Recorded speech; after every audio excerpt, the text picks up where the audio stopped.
Hi viewers, welcome to Ananda Vilas life style. இன்றைக்கி நம்ம ஒரு சட்னி ரெசிபி தாங்க பார்க்க போகிறோம். கொய்யாப்பழத்தில் எண்ணற்ற மருத்துவ குணங்கள் நிரம்பி இருக்குது. விட்டமின் சத்துக்களான சி, இ, ஏ அதெல்லாம் நிரம்பி இருக்குது. அது மட்டும் இல்லாமல் பொட்டாசியம், மக்னீசியம் போன்ற தாது சத்துக்களும் நிரம்பி இருக்குது. நம்மளுக்கு மலச்சிக்கலை போக்க உதவுது. தினம் ஒரு கொய்யாப்பழம் சாப்பிட சொல்லி எல்லா டாக்டரும் இன்றைக்கி சொல்லிக்கிட்டு இருக்காங்க. அதனால் நாம் ஒரு கொய்யாப்பழம் தினம் எடுத்துக்கிறது ரொம்ப நல்லது. நம்ம கொய்யாப்பழமாகவே சாப்பிட்டுட்டு இருக்கும்போது போர் அடிக்கும். அதனால் அதை சட்னி செஞ்சு சாப்பிடும் பொழுது நம்மளுக்கு டேஸ்ட்டாக இருக்கும். குழந்தைங்கள விரும்பி சாப்பிடுவாங்க. அதனால் இன்றைக்கி எங்கள் வீட்டில் பிரேக்ஃபாஸ்ட்டுக்கு கொய்யாப்பழ சட்னி செய்கிறேன். எப்படி செய்கிறேன்னு பார்க்கலாம் வாங்க. கொய்யாப்பழ சட்னி செய்கிறதுக்கு நான் ஒரு கொய்யாப்பழம் பெருசாக எடுத்துருக்குறேங்க. சின்னதாக இருந்தால் 2 எடுத்துக்குங்க. 2 பல் பூண்டு, 2 பீஸ் இஞ்சி, ஒரு பச்சை மிளகா, 2 வரமிளகா, கொஞ்சோண்டு கருவேப்பிலை, ஒரு 5-6 வெங்காயம், சின்ன வெங்காயம் போட்டிங்கன்னா டேஸ்ட் கொடுக்கும். அப்புறம் ஒரு தக்காளி, கொஞ்சோண்டு புளி டேஸ்ட்டுக்காக எடுத்துருக்குறேங்க. இது மட்டும் போட்டால் போதும். தேங்காய் போட்டால் அது கொஞ்சம் கொலஸ்ட்ரால் தான், போடுறவங்க போட்டுக்கலாம் கொஞ்சோண்டு. நான் அது போட மாட்டேன், இப்படி தான் அரைச்சிக்குவேன். இப்போ எப்படி செய்கிறதுன்னு பார்க்கலாம். கொய்யாப்பழத்தையும் தக்காளியும் கட் பண்ணிக்கலாம்.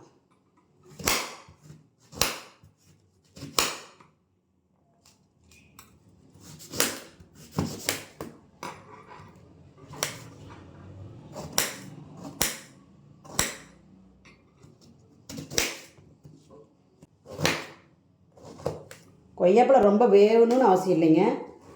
ஏன்னா போட்டு ஒரு 2 வணக்கி நம்ம எடுத்துக்கலாம். கடைசியாக கொய்யாப்பழம் போட்டுக்கலாம்.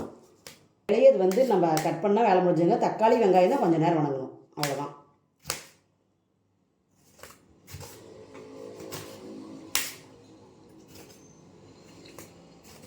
தக்காளி சேர்க்கும்போது கொஞ்சம் சுவை அதிகரித்து கொடுக்கும். வரமிளகா போடும்போது நல்லா டேஸ்ட்டாக இருக்கும். அதுக்காக தான். இப்போ எல்லாம் அறுத்து வச்சுட்டேங்க. இப்போ நாம் சட்னிக்கு ஒரு கடாய் வச்சுக்கலாம் அடுப்பில். அதுக்கு நாம் ஒரு கடாய் அடுப்பில் வச்சுலாங்க. வச்சுட்டேன். ஒரு செகண்ட் காயிட்டு நல்லா காஞ்சோடனே 2 ஸ்பூன் எண்ணெய் ஊற்றிக்கலாம்.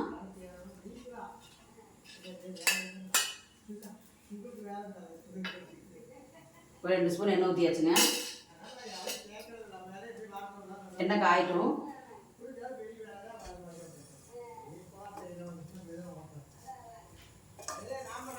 தாளிக்கிறதுக்கு 2 ஜீரகம், கொத்தமல்லி சேர்த்துக்கலாங்க. ஏன்னா சீரகமும் அகம்தான் உடல், சீர்னா உடம்பு சீர் பண்ணுறதுன்னு அர்த்தங்க. அதுக்கு ஜீரகனே பேர் தான். அதனால் நம்ம 2 ஜீரகமும் சேர்த்துக்கலாம். உடம்பு சீர்படுத்துறதுனால இதுக்கு ஜீரகன் பேர் வந்திருக்கு. 2 ஜீரகம் போட்டு பொரியட்டும். அப்புறம் 2 கொத்தமல்லி போட்டுக்கலாம். இதுலேயும் மருத்துவ குணங்கள் நிரம்பி இருக்குது கொத்தமல்லிலையும். இப்போ 2 பொரிஞ்சிருச்சுங்க. இப்போ நம்ம 2 வெங்காயம் சேர்த்துக்கலாம். வெங்காயத்தை ஒரு 2 நிமிஷம் வெங்காயம் வணங்குதுங்க. 2 வெங்காயமும் தக்காளியும் ஒட்டுக்க என்றைக்குமே சேர்க்கக்கூடாதுங்க.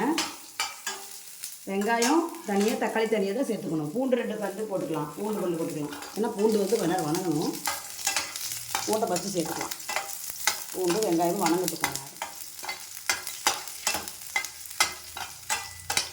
இப்போ தக்காளி சேர்த்துக்கலாங்க.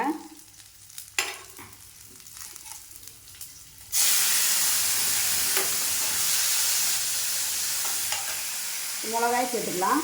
மிளகா, வரமிளகா, பச்சை மிளகா எல்லாம் சேர்த்துக்கலாம். கொஞ்சோண்டு உப்பு சேர்த்துக்கலாம். அப்போ தான் நல்லா வணங்கும்.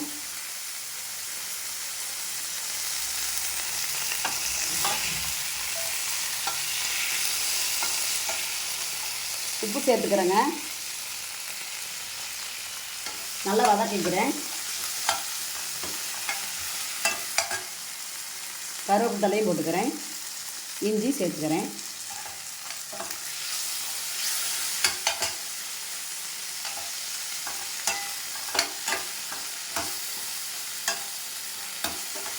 பாருங்கள் தக்காளி எந்த அளவுக்கு வணங்கிடுச்சுன்னு. நல்லா வதங்கிடுச்சுங்க. இப்போ நம்ம கொய்யாப்பழத்தை சேர்த்துக்கலாம். புளியும் போட்டுக்கிறேன். ஒரு குட்டி புளி, கொஞ்சம் புளி சேர்த்துட்டு நம்ம கொய்யாப்பழத்தை சேர்த்துக்கலாங்க.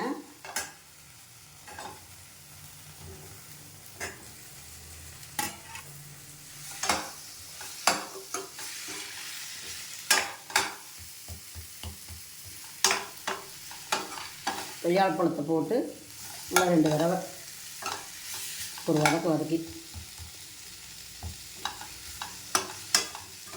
இப்படியே சூட்டுக்கே இதாயிரும்.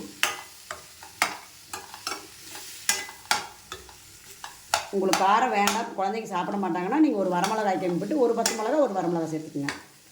நிறைய பேர் இருந்தாலும் 2 கொய்யாப்பழம் போட்டு இதே அளவுலேயே வெங்காயம் இன்னும் ஒரு 5-6 பேர் சேர்த்தி போட்டு எல்லாமே 2 சேர்த்தி போட்டு செஞ்சுக்குங்க. நிறையா வேணும்னா கம்மியாக வேணுனாலும் நீங்கள் எல்லாத்துலேயும் கம்மி பண்ணி கம்மியாக போட்டு சேர்த்து சட்னி காலையில் அரைச்சி கொடுங்க.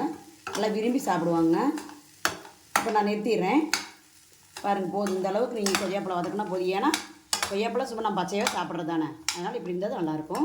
இந்த ஸ்டேஜில் நம்ம அடுப்பு நிறுத்திக்கலாம். ஆறினோடனே மிக்சியில் போட்டுக்கலாங்க. சட்னி அரைச்சி எடுத்துக்கிட்டேங்க. அருமையாக வந்துருக்குதுங்க. அட்டகாசமாக இருக்குது டேஸ்ட்டு. நீங்கள் ஒரு தடவை கண்டிப்பாக இப்படி செஞ்சு பாருங்கள். தோசைக்கு இப்போ தோசை ஊற்றிக்கலாம். இந்த இட்லி பாருங்கள், தோசைக்கு ரொம்ப நல்லாயிருக்கும். இது மாதிரி செஞ்சு நீங்கள் காலங்காலத்தில் பிரேக்ஃபாஸ்ட்டுக்கு நம்ம சாப்பிட்லாம். இது அருமையான சுவைமிக்க மருத்துவ குணம் நிரம்பிய கொய்யாப்பழ சட்னி ரெடிங்க. இது எல்லாம் வீட்டில் நீங்கள் செஞ்சு பார்த்துட்டு சொல்லுங்கள். ரொம்ப சுவையாக இருக்குது. ஒரு தடவை செஞ்சு பார்த்துட்டு அப்புறம் நீங்கள் சொல்லுங்கள். நானே சொல்கிறேன்னு நினைக்காதீங்க. இந்த வீடியோ உங்களுக்கு பிடிச்சிருந்தா லைக் பண்ணுங்கள், ஷேர் பண்ணுங்கள், சப்ஸ்கிரைப் பண்ணுங்கள். நன்றி.